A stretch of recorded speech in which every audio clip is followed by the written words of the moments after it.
عليكم ورحمة الله وبركاته. الحمد لله رب العالمين.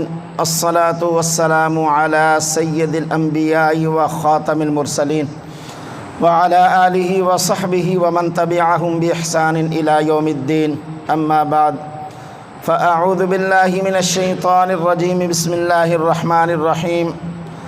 قال الله تبارك وتعالى في القرآن المجيد والفرقان الحميد: إن عدة الشهور عند الله 12 شهرا في كتاب الله يوم خلق السماوات والأرض منها 4 حرم ذلك الدين القيم فلا تظلموا فيهن أنفسكم وقاتلوا المشركين كافة كما يقاتلونكم كافة وَاعْلَمُوا أَنَّ اللَّهَ مَعَ الْمُتَّقِينَ. صدق اللہ مولانا العظیم. محبت سے درود پاک پڑھ لیجیے. اللہم صلی علی محمد وعلی آل محمد کما صلیت علی ابراہیم وعلی آل ابراہیم انکا حمید مجید. اللہم بارک علی محمد وعلی آل محمد کما بارکت علی ابراہیم وعلی آل ابراہیم انکا حمید مجید. محترم بزرگوں اور عزیز بھائیوں، ساتھیوں، ماہ ذوالقعدہ کا یہ آخری جمعہ ہے. چند دن بعد ماہ ذوالحجہ شروع ہونے والا ہے. سورہ توبہ کی پڑھی گئی آیت مبارکہ میں اللہ تبارک و تعالیٰ کا فرمان عالی شان ہے کہ جب سے آسمان و زمین کے نظام کو اللہ تبارک و تعالیٰ نے وجود بخشا ہے، تب ہی سے تقدیر الہی میں مہینوں کی تعداد 12 ہے، جن میں سے 4 مہینے حرمت والے مہینے کہلاتے ہیں. نمبر 1 ذوالقعدہ، نمبر 2 ذوالحجہ، نمبر 3 محرم اور نمبر 4 اسلامی سال کا 7واں مہینہ رجب. پھر ان 4 مہینوں میں 2 مہینے مزید محترم ہیں، ان کا احترام مزید باقی 2 مہینوں سے بڑھ کر ہے، ذوالقعدہ اور ذوالحجہ. اس لیے کہ قرآن کریم کے اندر دوسرے مقام پر اللہ رب العزت کا فرمان عالی شان ہے کہ الحج اشہر معلومات، کہ حج کے معلوم مہینے ہیں، اور وہ ہیں شوال، ذوالقعدہ اور ذوالحجہ کے 13 دن. ذوالقعدہ اور ذوالحجہ حرمت والے مہینوں میں بھی شامل ہیں اور حج والے مہینوں میں بھی شامل ہیں. ذوالقعدہ عربی زبان کا لفظ ہے. اس مہینے کا نام ذوالقعدہ ہونے کی وجہ یہ ہے کہ قعدہ کا معنی ہوتا ہے بیٹھنا. نماز میں قعدہ اولا، قعدہ ثانیہ، بیٹھنے کو کہتے ہیں. اور ذوالقعدہ کا معنی ہے ذو، معنی ہوتا ہے والا. تو ذوالقعدہ کا معنی ہوگا ایسا مہینہ جس کے اندر بیٹھا جائے، بیٹھنے والا مہینہ. عرب زمانہ جاہلیت میں اس مہینے کے اندر جنگ و جدال، قتل و قتال سے بالکل بری ہو کر، بالکل ان سب چیزوں کو چھوڑ کر اپنے گھروں کے اندر بیٹھ جایا کرتے تھے. اس وجہ سے اس کا نام ذوالقعدہ پڑ گیا. ذوالقعدہ کے مہینے کو مسلمانوں کی تاریخ کے اندر بہت ساری اہمیت حاصل ہے. بہت سارے ایسے تاریخی معاملات ہوئے ہیں جو ذوالقعدہ کے اندر ہوئے ہیں. یہ اس لیے بھی بتانا ضروری ہے کہ زمانہ جاہلیت میں بھی ذوالقعدہ کو کچھ منحوس سمجھا جاتا تھا کہ اس میں بیٹھ جانا، گھر میں شادی بیاہ وہ نہیں کرتے تھے، دیگر خوشیاں نہیں. اور آج کے دور کا یہ مسلمان جو اللہ اور اس کے حبیب صلی اللہ علیہ وسلم کی تعلیمات سے کافی دور، انہی زمانہ جاہلیت کے دور کے اندر رہنے والے مشرکین کی تعلیمات سے کافی نزدیک وہی ذہن رکھتا ہے، وہی عقائد ہیں، وہی نظریات ہیں۔ چنانچہ تاریخی حوالے سے سن 4 ہجری میں نبی پاک صلی اللہ علیہ وسلم کا نکاح ام المؤمنین سیدہ زینب رضی اللہ تعالی عنہا سے ہوا۔ یہ بھی ذوالقعدہ کا مہینہ تھا۔ ماہ ذوالقعدہ سن 5 ہجری میں غزوہ بنو قریظہ ہوا، جو یہود کے خلاف ایک فیصلہ کن معرکہ تھا۔ ماہ ذوالقعدہ سن 6 ہجری میں صلح حدیبیہ ہوا، اور صلح حدیبیہ کو اللہ نے فتح مبین قرآن کریم کے اندر قرار دیا۔ سن 6 ہجری ماہ ذوالقعدہ میں سن 7 ہجری میں ام المؤمنین سیدہ میمونہ رضی اللہ تعالی عنہا کے ساتھ نبی پاک صلی اللہ علیہ وسلم کا نکاح مبارک ہوا، اور یہ آخری نکاح تھا۔ ازواج مطہرات میں سے سب سے آخری نکاح سیدہ میمونہ کے ساتھ ہوا، یہ بھی ذوالقعدہ کے مہینے میں ہوا۔ ذوالقعدہ کے بعد اسی طرح ماہ ذوالحجہ سن 8 ہجری میں نبی پاک صلی اللہ علیہ وسلم نے جعرانہ سے احرام باندھ کر عمرہ ادا کیا، مکہ مکرمہ تشریف لائے، اور اسی رات جعرانہ واپس لوٹ گئے۔ جعرانہ دراصل طائف سے آنے والے لوگوں کی میقات ہے، جسے عام طور پر مکہ مکرمہ، اللہ پاک سب کو توفیق بخشے، جب آدمی جائے نا تو وہاں آوازیں لگا رہے ہوتے ہیں بڑا عمرہ بڑا عمرہ۔ تو جو لوگ جعرانہ سے احرام باندھ کر وہاں سے کرایہ خرچ کے جا کے آتے ہیں، اسے کہتے ہیں اس نے بڑا عمرہ کیا۔ اسی طرح ماہ ذوالقعدہ سن 8 ہجری میں غزوہ حنین ہوا۔ ماہ ذوالقعدہ سن 9 ہجری میں مدینہ منورہ میں رئیس المنافقین عبداللہ بن ابی کا انتقال ہوا۔ محبوب کریم رؤوف الرحیم علیہ الصلوۃ والتسلیم نے اپنی رحمت کا کرتا، چونکہ رحمت للعالمین ہیں آپ، اپنا کرتا دیا، اس کی نماز جنازہ پڑھائی، جس کے بعد اللہ رب العزت نے حکم صادر فرما دیا وَلَا تُصَلِّ عَلَىٰ أَحَدٍ مِّنْهُمْ مَاتَ أَبَدًا وَلَا تَقُمْ عَلَىٰ قَبْرِهِ۔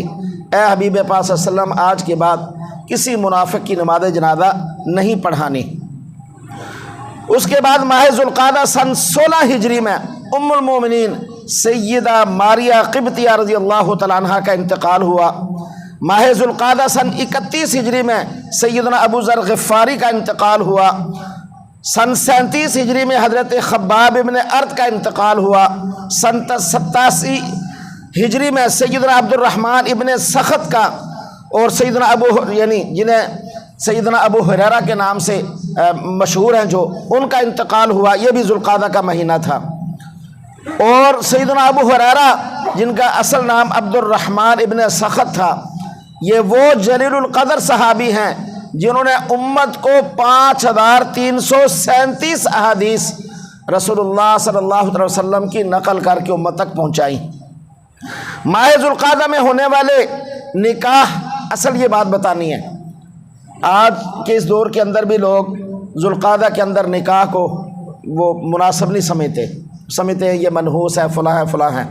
اور بعض لوگوں کے نزدیک یہ بھی مشہور ہے کہ 2 چاندوں کے درمیان نکاح جو ہے وہ جائز نہیں ہے، اور اس سے مراد شوال بھی لیتے ہیں اور ذی القعدہ بھی لیتے ہیں کہ بڑی عید اور چھوٹی عید کے درمیان۔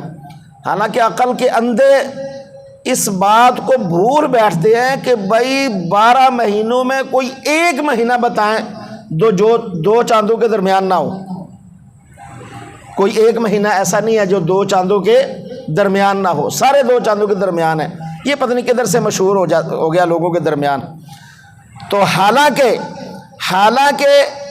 نبی پاک صلی اللہ تعالیٰ علیہ وسلم کا نکاح امی عائشہ صدیقہ رضی اللہ تعالی عنہا سے ماہ شوال میں ہوا، اور رخصتی بھی ماہ شوال میں ہوئی۔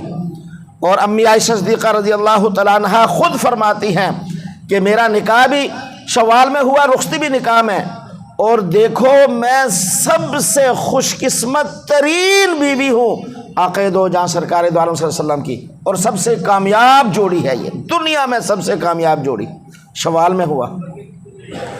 اسی طرح اگر ذوالقعدہ کا حساب لگائے تو ماہ ذوالقعدہ کے اندر 2 ازواج کا نکاح نبی پاک صلی اللہ علیہ وسلم سے ہوا، حضرت زینب اور حضرت میمونہ رضی اللہ تعالی عنہما، اور دونوں کامیاب ترین نکاح تھے، آخری لمحے تک کامیاب ترین، تو پھر کیسے منحوس ہوا؟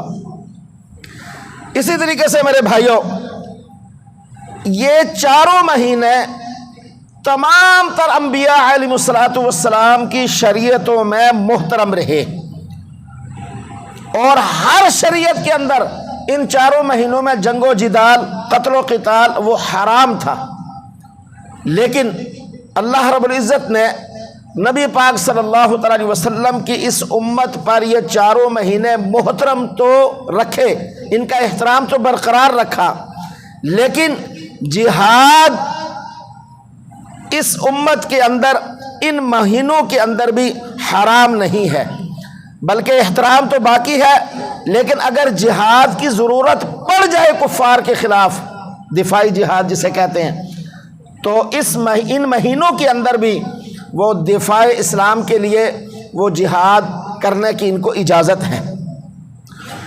ماہ ذوالقعدہ میں ہی سیدنا موسیٰ علیہ السلام نے کوہ طور پر اعتکاف کیا، یعنی پہلے 30 دن اور پھر 10 دن، یہ 30 دن ماہ ذوالقعدہ کے تھے اور 10 دن ماہ ذوالحجہ کے تھے، جو حضرت موسیٰ علیہ السلام نے کوہ طور پر گزارے اعتکاف کی حالت میں، اور پھر اللہ پاک نے انہیں تورات وہ عطا فرمائی۔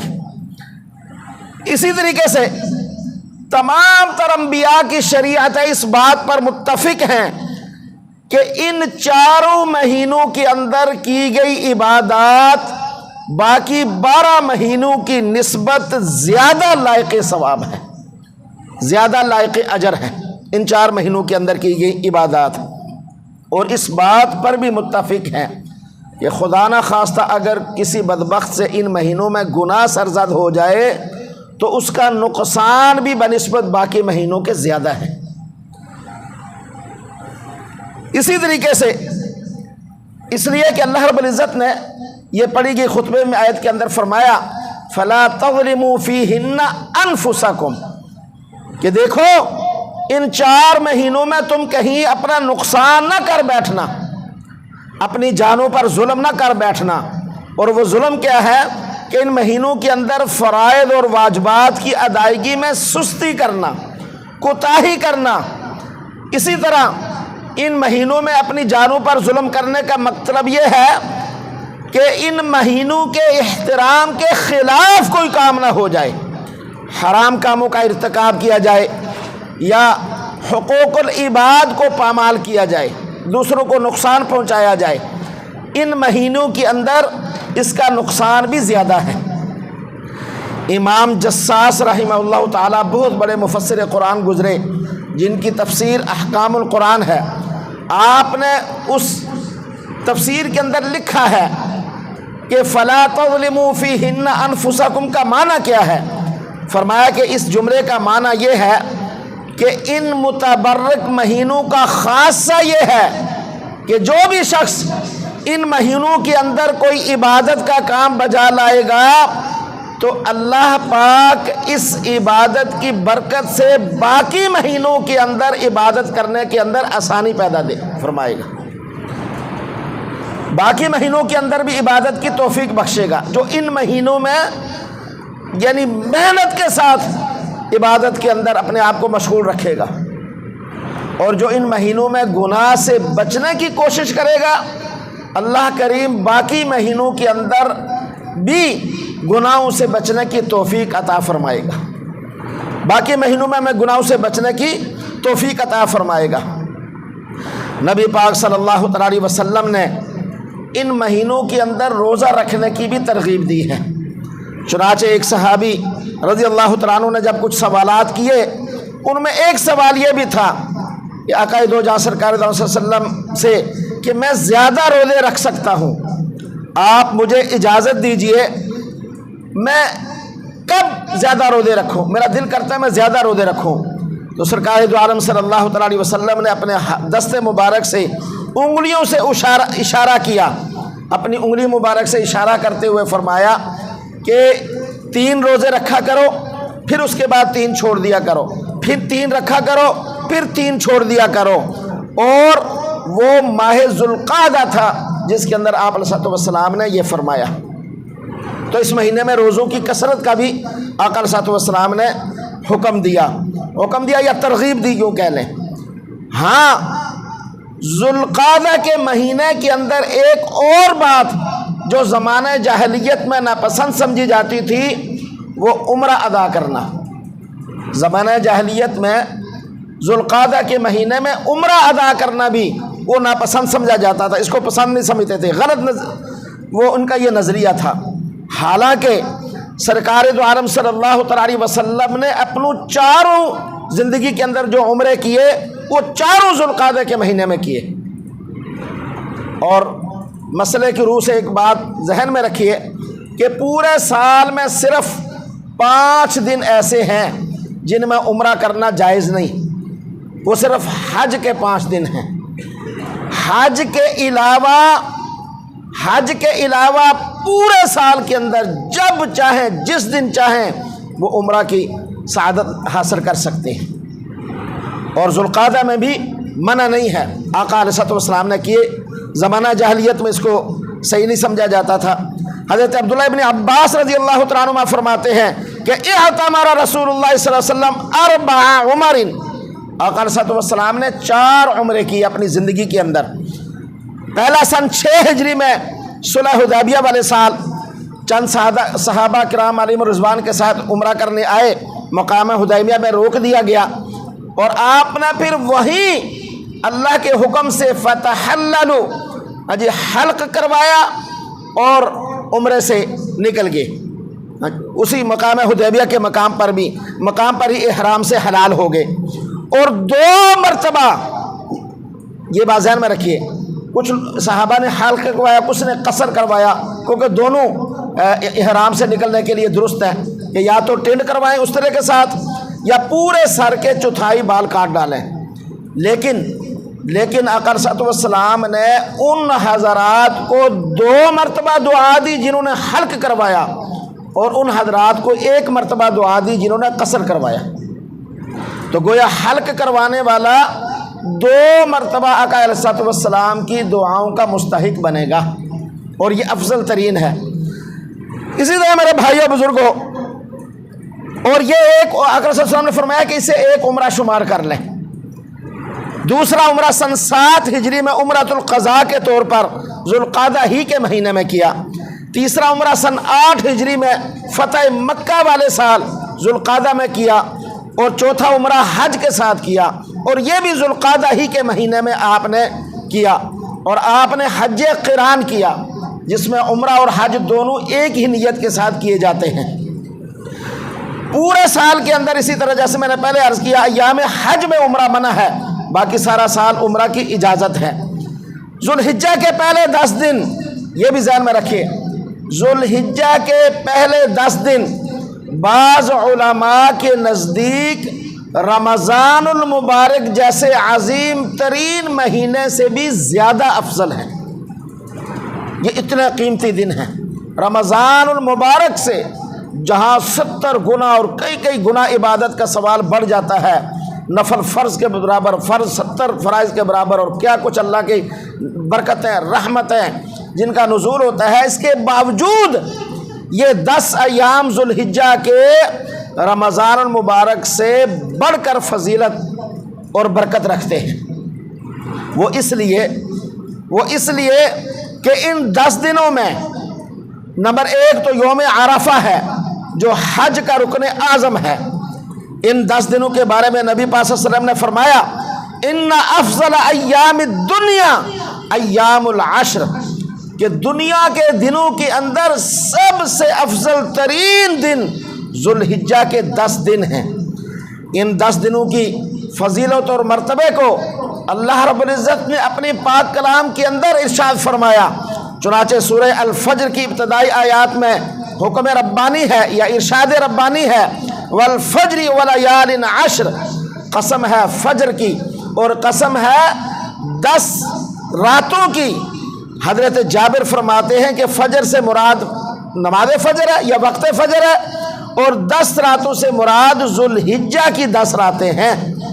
والشفع والوتر، الشفع سے مراد قربانی کا دن اور وتر سے مراد یوم عرفہ ہے۔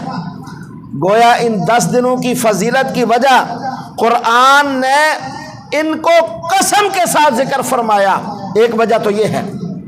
اور اس کے بعد ان 10 دنوں کے اندر اللہ رب العزت نے نماز عید الاضحیٰ پڑھنے اور قربانی دینے کا بھی حکم الگ سے ذکر فرمایا۔ چنانچہ سورہ الکوثر آپ پڑھتے ہیں، ہر ایک کو یقیناً یاد ہے، فرمایا انا اعطیناک الکوثر فصلی لربک وانحر، بس آپ اپنے رب کے لیے نماز پڑھیے اور قربانی کیجئے۔ یہاں جو فصلی ہے اس سے مراد نماز عید الاضحیٰ ہے اور وانحر سے مراد قربانی ہے۔ اسی طریقے سے یہ بھی ذہن میں رکھیے، سال بھر کے اندر ذوالحجہ کے 10 دن واحد ایسے 10 دن ہیں جن کے اندر اللہ کی طرف سے جو عبادات اللہ نے اپنے بندوں پر لازم قرار دی ہیں وہ ساری کی ساری عبادات ان 10 دنوں میں جمع ہو جاتی ہیں۔ باقی سارا سال ایک ہوگی، دوسری نہیں ہوگی، دوسری ہوگی، تیسری نہیں ہوگی۔ جتنی مالی بدنی عبادات ہیں ساری کی ساری عبادات ان 10 دنوں میں جمع ہو جاتی ہیں، ہر ایک عبادت ان 10 دنوں کے اندر آتی ہے۔ چنانچہ آپ نماز لگائیں، سارا سال ہے، ان 10 دنوں کے اندر بھی یقیناً ہے۔ روزہ سارا سال رمضان کے مہینے کے اندر بھی ہے اور اس مہینے اور سارا سال آپ رکھ سکتے ہیں۔ قربانی صرف اور صرف ان 10 دنوں کے اندر ہے، باقی سارا سال آپ قربانی نہیں کر سکتے۔ 10ویں دن ہے، 11واں 12واں تو بعد میں، 10ویں دن قربانی بھی ان دنوں کے اندر ہے۔ یہ بھی ایک عبادت ہے مالی۔ زکوٰۃ ان دنوں کے اندر بھی ہے، سارا سال آپ جب چاہے دے سکتے ہیں، ان دنوں کے اندر یہ قربانی باقی سال میں نہیں رکھ سکتے۔ اسی طرح حج کرنا یہ صرف اور صرف انہی 10 دنوں کے اندر ہے، باقی سارا سال کے اندر آپ حج نہیں کر سکتے۔ تو گویا جتنی بھی عبادات ہیں، نماز، روزہ، زکوٰۃ، قربانی، حج، اسی طرح ذکر و اذکار، تسبیح، تقدیس، تحلیل، یہ ساری چیزیں جتنی بھی عبادات ہیں وہ ساری کی ساری ان 10 دنوں کے اندر جمع ہو جاتی ہیں۔ اس لیے یہ ایام باقی سارا سال کی نسبت زیادہ افضل ہیں۔ اس عشرہ میں امت مسلمہ کو دین اسلام کے مکمل ہونے کی بشارت بھی دی گئی۔ چنانچہ قرآن کریم کے اندر اللہ رب العزت کا فرمان عالی شان ہے، الیوم اکملت لکم دینکم واتممت علیکم نعمتی ورضیت لکم الاسلام دینا۔ اس عشر میں نبی پاک صلی اللہ علیہ وسلم نے فرمایا، ما من ایام العمل الصالح فیہا احب الی اللہ من هذه الایام العشر۔ لوگوں، ایام میں سے سب سے افضل ایام جن میں اللہ کو نیک اعمال سب سے زیادہ پسند ہیں اور اونچے درجے تک ان کا ثواب چلا جاتا ہے، وہ ہے ان 10 دنوں میں نیک اعمال کرنا، وہ ہے ان 10 دنوں کے اندر اعمال صالحہ بجا لانا۔ قالوا یا رسول اللہ، صحابہ نے پوچھا آقا علیہ الصلوۃ والسلام سے، عرض کی کہ ولل جہاد فی سبیل اللہ، کہ جہاد سے بھی زیادہ افضل ہے؟ تو آقا علیہ الصلوۃ والسلام نے فرمایا ہاں، ولل جہاد فی سبیل اللہ، جہاد سے بھی زیادہ افضل ہے اعمال صالحہ ان ایام کے اندر۔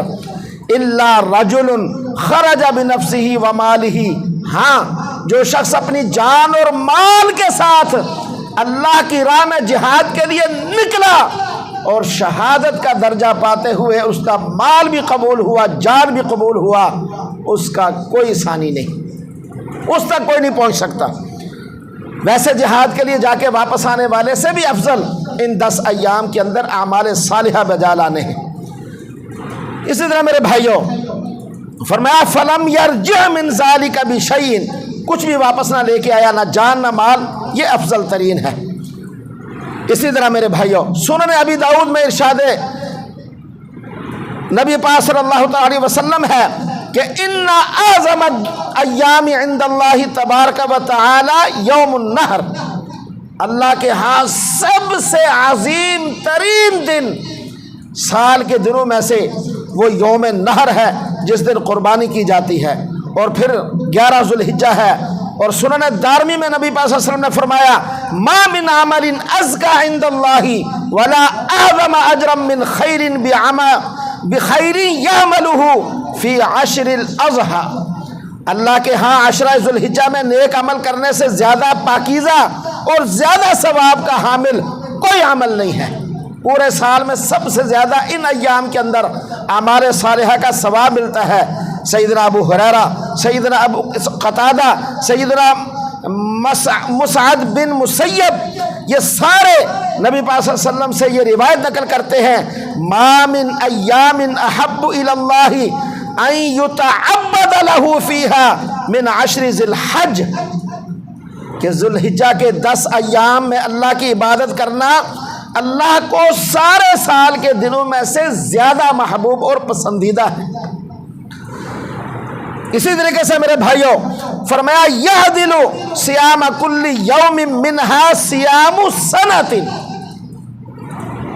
اس سال یعنی ذوالحجہ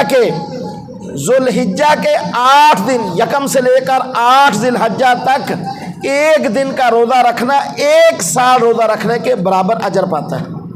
ایک دن کا روزہ 1 سال کے برابر۔ اور اس کے بعد فرمایا والعمل الصالح فیہن یضاعف، اور آگے فرمایا وقیام کل لیلۃ منہا بقیام لیلۃ القدر، ان ایام کے اندر راتوں کو جاگنے کا ثواب، عبادت کرنے کا ثواب لیلۃ القدر کے برابر ثواب ملتا ہے۔ اور فرمایا والعمل الصالح فیہن یضاعف ب700 ضعف، اور ان 10 ایام کے اندر اعمال صالحہ کو بجا لانے کا اجر 700 گنا اللہ کی طرف سے بڑھا دیا جاتا ہے۔ اب یہ 10 دن ہم کس ترتیب کے ساتھ گزاریں، کیسے گزاریں، 2 4 5 منٹ میں آپ سے یہ گزارشات کروں گا کہ ہم ان 10 دنوں کو کیسے قیمتی بنائیں، ہم اس 10 دنوں کے اندر کیسے اللہ کو راضی کرنے والے بن جائیں، کیسے ہم عبادت کریں تاکہ کل اللہ کے ہاں ہمیں اس کا نفع ملے، فائدہ ملے، اور ہمارے یہ ایام جو ہے وہ قیمتی بن جائیں۔ نمبر پہلی بات تو یہ ہے، ایک مسلمان کے یہ بات شایان شان ہے ہی نہیں کہ وہ سارا سال میں کوئی ایک نماز بھی جماعت سے چھوڑ دے، یہ مسلمان کے شایان شان نہیں ہے۔ چوری سے، زنا سے، شراب سے، بدکاری سے بڑھ کر گناہ ہے نماز کو چھوڑ دینا، نماز کے اندر سستی کرنا، نماز کے اندر کوتاہی کرنا۔ ایک مسلمان کی شان ہی نہیں ہے کہ وہ نماز کو باجماعت ہونے سے ضائع کر دے، اس کو وہ چھوڑ دے۔ چلو کوئی شرعی عذر ہے تو اکیلا پڑھ لے، ورنہ مسلمان کی یہ شان ہے کہ وہ باجماعت مسجد میں آ کر اللہ کے حضور نماز پڑھے۔ ایک تو نمازوں کا اہتمام، ایسے تو سارا سال ہے، کوئی چھوٹ نہیں ہے اس کے اندر۔ اب یہ تو یہاں نہیں پتہ چلے گا، وہ تو آگے پتہ چلے گا نا چھوڑنے کا کیا نقصان ہے کیا نقصان نہیں ہے۔ تو فرض نماز کا اہتمام، کیونکہ حدیث قدسی ہے، رسول اللہ صلی اللہ علیہ وسلم نے فرمایا وَمَا تَقَرَّبَ إِلَيَّ بِشَيْءٍ أَحَبُّ إِلَيَّ مِمَّا افْتَرَضْتُهُ عَلَيْهِ، میرا بندہ جن اعمال کی وجہ سے سب سے زیادہ میرا قرب حاصل کرتا ہے وہ ہیں عبادات جو میں نے اپنے بندے پر فرض کی ہیں، اور ان کی وجہ سے میرا بندہ مجھے محبوب بن جاتا ہے، میرا قرب حاصل کر لیتا ہے۔ فرض نماز نہیں چھوٹنی چاہیے، 5 کی 5 نمازیں مسجد میں باجماعت ادا ہونی چاہیے، یہ مسلمان کے ذمہ ہے، ذمہ داری نبھائیں گے نفع ہے، دنیا کے اندر بھی مال میں برکت، جان میں برکت، اولاد میں برکت، گھروں میں برکت، زندگیوں میں برکت، خوشیاں ہی خوشیاں، راحتیں ہی راحتیں، سکون ہی سکون، یہ اپنا نفع ہے سارے۔ اور نقصان دنیا کے اندر بھی نقصان، ہاں جی، بے سکونی، پریشانی، تکلیف، ارب ہا روپے کمانے کے باوجود سکون نہیں، اطمینان نہیں، کھانا مزے کا نہیں، پینا مزے کا نہیں، نیند نہیں، آرام نہیں، اولاد ہاں جی مزے کی نہیں، باادب نہیں، احترام والی نہیں، یہ دنیا کے اندر نقصان ہے۔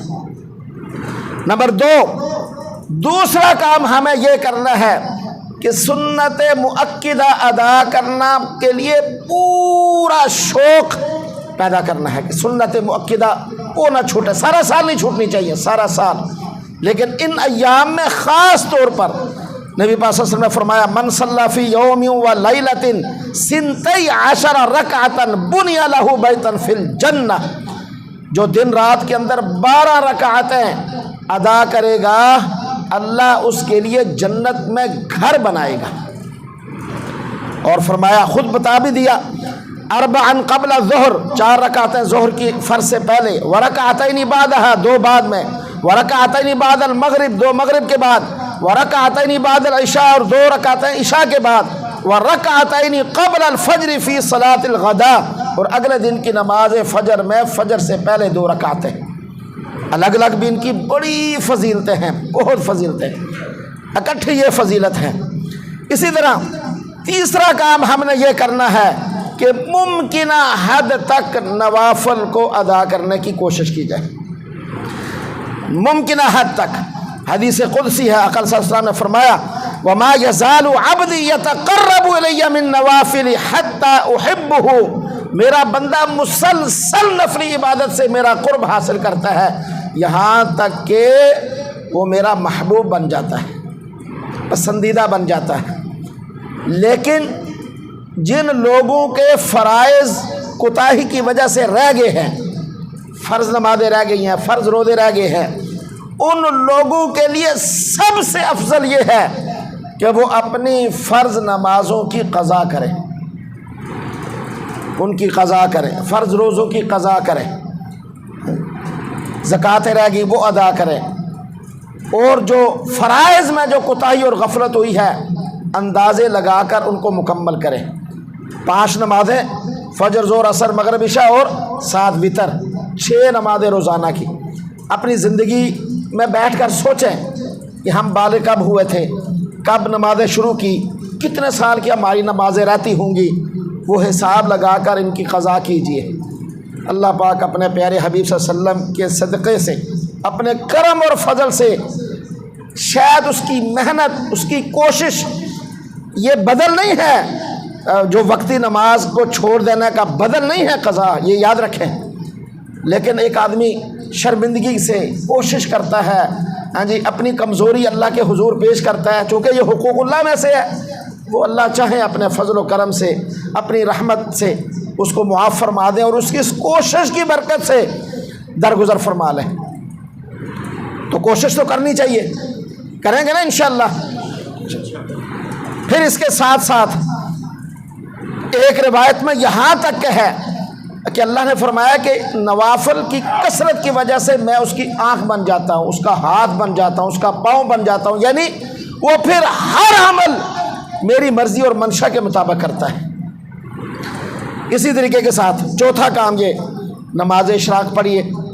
من صلی الغداء فی جماعت، جو شخص فجر، یہ حدیث ذرا توجہ سے سنیے گا، جو شخص فجر کی نماز باجماعت پڑھتا ہے، ثم قعد یذکر اللہ، پھر اسی جگہ بیٹھا رہتا ہے اور ذکر و اذکار کرتا رہتا ہے، ثم صلی رکع حتی تطلع الشمس، یہاں تک کہ سورج طلوع ہو جاتا ہے، ثم صلی رکعتین، پھر 2 رکعتیں اشراق کی پڑھتا ہے، کانت لہ فی حج و عمرۃ تامہ تامہ تامہ، 3 مرتبہ فرمایا، اسے ایک مکمل حج اور عمرے کا ثواب ملے گا، پورا پورا۔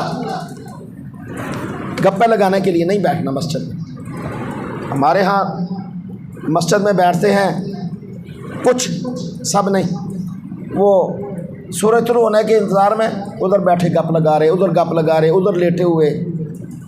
حدیث میں جن شرائط کا تذکرہ ہے ان کے مطابق ہی اجر ملے گا، ان کے مطابق اجر ملے گا۔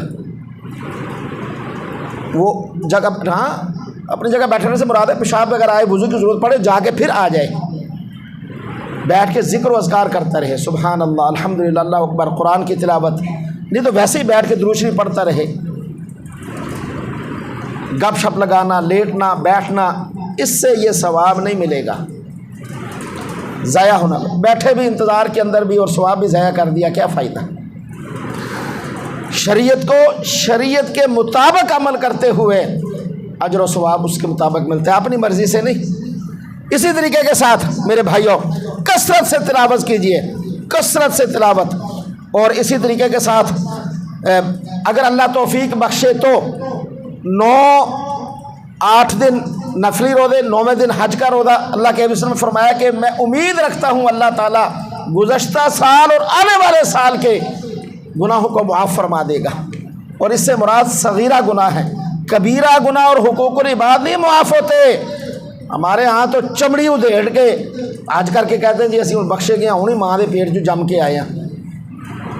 حقوق العباد نہیں معاف ہوتے، ایک دمڑی بھی کسی کی اگر ہڑپ کی ہے وہ معاف نہیں ہوگی، کروڑ حج کر بھی لیں آپ، اس کی معافی نہیں ہے۔ کسی کو چپیڑ ماری، کسی کو گالی دی، کسی کو نقصان پہنچایا، کسی کا مال ہڑپ کیا، یہ معافی نہیں ہے۔ جب تک کہ اسے معافی مانگ کر اس کا نقصان کا ازالہ نہ کیا جائے تب تک نہیں ہے۔ کسی کا مال ہڑپ کیا، ایک تو معافی مانگنی ہے، مال ہڑپ کیا ہے، دوسرا اس کو واپس کرنا ہے، یہ ڈبل جرم ہے۔ تو اور 9 کا روزہ حاجیوں کے علاوہ باقی لوگوں پر یہ بھی رکھنا ثواب ہے، رکھنا چاہیے، اور حاجیوں کو حکم ہے کہ وہ نہ رکھیں، اور سارے رکھیں گے انشاءاللہ اللہ تبارک و تعالیٰ اپنے فضل سے اپنے کرم سے وہ اجر سے نوازیں گے۔ لیکن روزہ رکھنے سے مراد یہ نہیں ہے کہ لوگوں کو بتاتے پھریں آج تو روزہ رکھیا ہے، میں تو رکھیا یار۔ نفلی عبادت چھپ کر کرنا کئی گنا اجر کو بڑھا دیتا ہے، اور فرضی عبادت ظاہراً کرنا اجر کو بڑھاتا ہے۔ ہمارے لوگ ہوتے ہیں 10 آدمی کو جب تک بتائے نا پیٹ میں سکون ہی نہیں آتا۔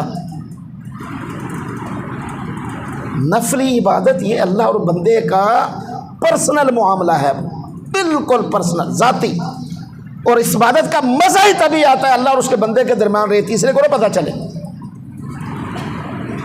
کسی نے نہیں رکھا ہے تو روزہ ہی نہیں رکھا یار۔ فرض کے اندر تانا ہے، فرائض کی چھوٹ میں وہ آپ دے سکتے ہیں، نفل میں نہیں ہے۔ اسی طریقے کے ساتھ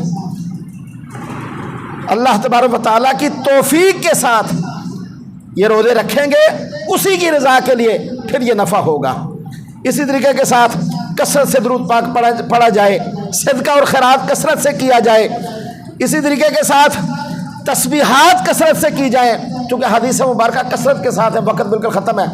یہ سارے اعمال صالحہ کثرت کے ساتھ کرنے کے ساتھ ساتھ ایک خاص کام، جو قربانی کرنے کی نیت کریں انہیں چاہیے کہ وہ یکم چاند نظر آنے سے لے کر قربانی کرنے تک اپنے ناخن اور حجامہ یعنی کٹنگ نہ کروائیں۔ زیر ناف بال اگر بڑھ گئے وہ کٹوا سکتے ہیں، ناخن اور کٹنگ بال حجامت جسے کہتے ہیں یہ نہیں کروائیں گے تو حاجیوں سے مشابہت کی وجہ سے اجر ملے گا، اور جو نہیں کرنا چاہتے وہ بھی اگر کریں گے انہیں بھی انشاءاللہ اللہ اپنے فضل سے اجر دے گا۔ اس کے ساتھ ساتھ ایک ضروری گزارش، قربانی، ویسے اگلے جمعے انشاءاللہ اس پر بات کروں گا، ضروری ایک بات ہے، قربانی عبادت ہے، رسم نہیں ہے، شوق نہیں ہے، دکھلاوا نہیں ہے، یہ کیا ہے؟ اونچی کہیں کیا ہے؟ عبادت، ہر عبادت اللہ کی طرف سے اس کے بندے پر شرائط کے مطابق لاگو ہے، ہر عبادت شرائط کے مطابق ہے، اس پر شرائط ہے، یہ شرط پائی جائے گی عبادت ہے، شرط نہیں تو عبادت نہیں۔ قربانی بھی شرائط کے مطابق بندوں پر لاگو ہے، اسے عبادت ہی سمجھ کر بجا لائیے، دکھلاوا نہیں۔ اور میں یہ بھی گزارش کروں گا وقت اور حالات کو دیکھتے ہوئے جو لوگ ایک سے زائد قربانی کرنے کی استطاعت رکھتے ہیں، 2 4 6 8 10، وہ اپنی کم از کم ایک قربانی ان لوگوں کے لیے عطیہ اور وقف کر دیں جو لوگ پسے ہوئے ہیں۔ ہمارے پڑوسی ملک افغانستان جو شہداء کا ملک ہے، وہاں اسی طرح جو نئے مسلمان ہونے والے لوگ ہوتے ہیں، ختم نبوت کے جو شبان ختم نبوت ہو گیا، دیگر جو ادارے، ان نئے مسلمان ہونے والوں کی یا ان شہداء کی جن کے خامن جہاد کے اندر یا دیگر ظلم کے اندر فوت ہو جاتے ہیں، ان کے گھرانوں کی یا دیگر جو معاملات کی نگرانی کر رہے ہیں، کم از کم ایک اپنی قربانی ضرور ان کے لیے عطیہ کیجیے گا، انشاءاللہ یہ آخرت کے اندر یہی کام آئے گی۔ باقی تو ہم جانتے ہیں کہ ہم بکرے باہر کیوں باندھتے ہیں۔ اللہ ہمیں عمل کی توفیق دے۔ سنتے ادا کریں۔